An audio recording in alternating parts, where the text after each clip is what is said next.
I was 26. I was a profit Hot 50 company. I was the only female CEO on the list. From public appearance, things looked really awesome. But privately, I was quite literally and quietly burning out.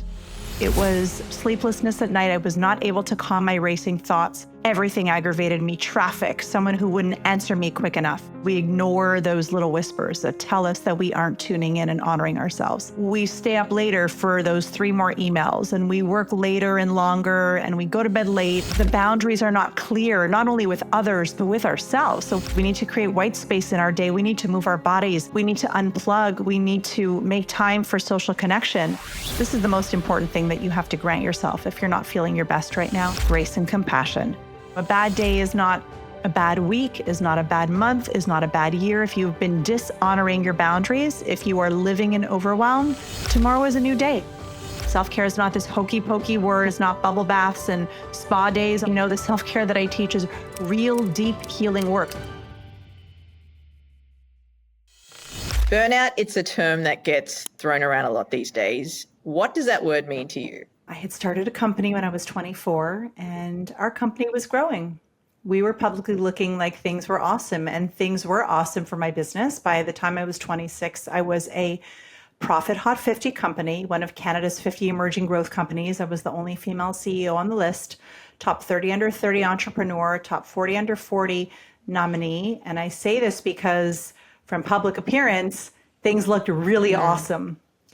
But privately, I was quite literally and quietly burning out. And I credit my mom, who is a wonderful therapist and my best friend, but who would never treat me professionally. And she looked at me and said, "Erica, there is something off. I think that you should get help."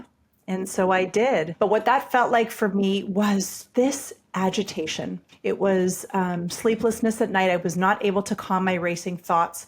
Everything aggravated me. Traffic, someone who wouldn't answer me quick enough. I was snappy. I was short.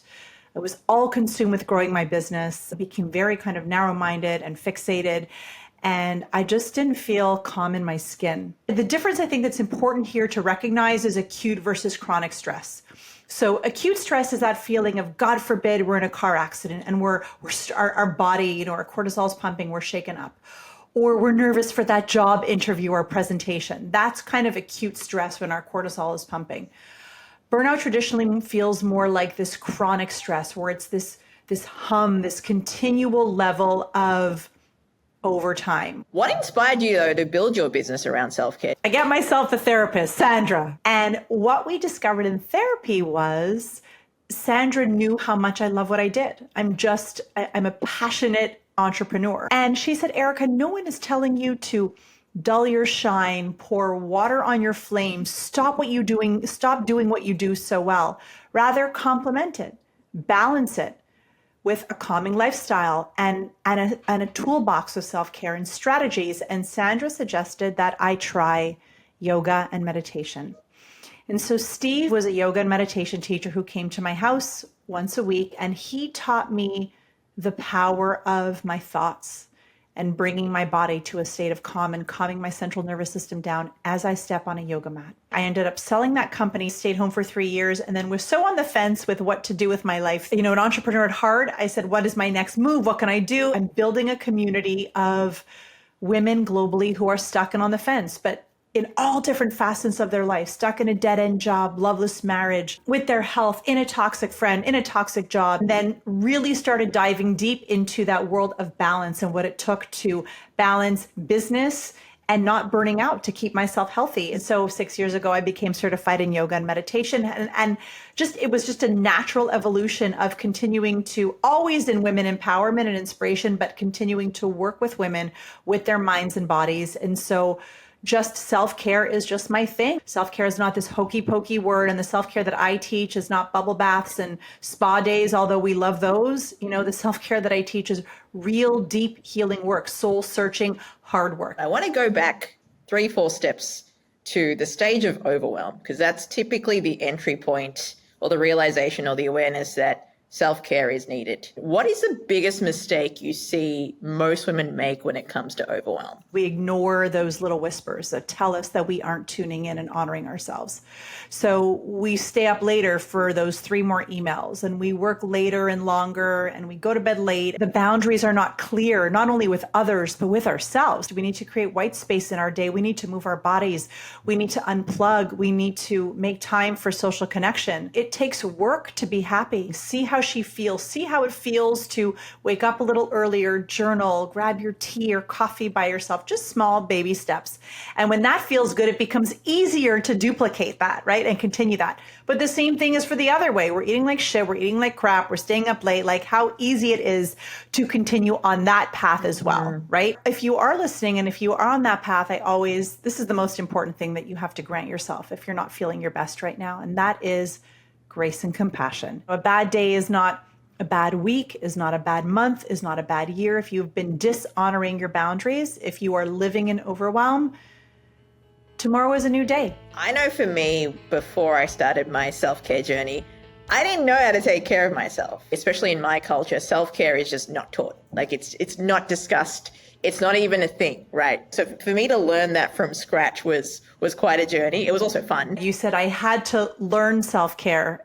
More like, Ginni, you had to unlearn, right? Unlearning too. We had to unlearn ways that we were raised to not tune into our needs. I love that on your website, you immediately have 4 ways for someone to address self-care now. How did you get there? Quick wins. Quick wins. We all need a quick win. Love it. Tell me more about these quick wins. It's really important that you start small, that you don't tackle on the world, that you experience a small win. For example, my favorite thing that I offer on my freebies, like if you go to ericadiamond.com, is to download that 10-minute meditation and just notice how you feel after 5 or 10 minutes. Just notice how you feel after the small things. Going to bed 15 minutes earlier tonight so that you can wake up 15 minutes earlier tomorrow morning, right?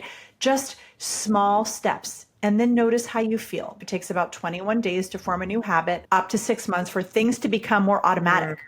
So it takes time to experience the relief and the benefits of what you're doing. Another favorite thing is if you are struggling now with stress and overwhelm, I encourage everyone to put it into your phone as a recurring calendar appointment, 10:30 in the morning, 3:30 in the afternoon, to do a box breath, which is an inhale to 4, hold to 4 at the top, exhale through pursed lips, to 4, hold at the bottom, 4 to 6 rounds. Over about 3 to 4 weeks, you're going to rewire your brain for more calm. You're going to change your brain matter through breath, through deep diaphragmatic breathing. You will notice a shift in your calmness and anxiety level. So these are small wins, which done consistently will literally change your life. I want to talk about journaling because journaling is something that you mentioned on your website as well. It's had a huge impact on my life. I kind of thought it was very like Dear Diary, Babysitter's Club when I was starting, and I'm like, gosh, like who wants to write about themselves and what's on their mind? It felt very emo, but it's been transformational just to get whatever's in my head out onto paper. What's the best thing that journaling's done for you? The idea of having a safe place with no one reading, no one judging, to dump your thoughts, to problem solve, is everything. It's wonderful. It's also a beautiful self-care ritual that you wake up in the morning.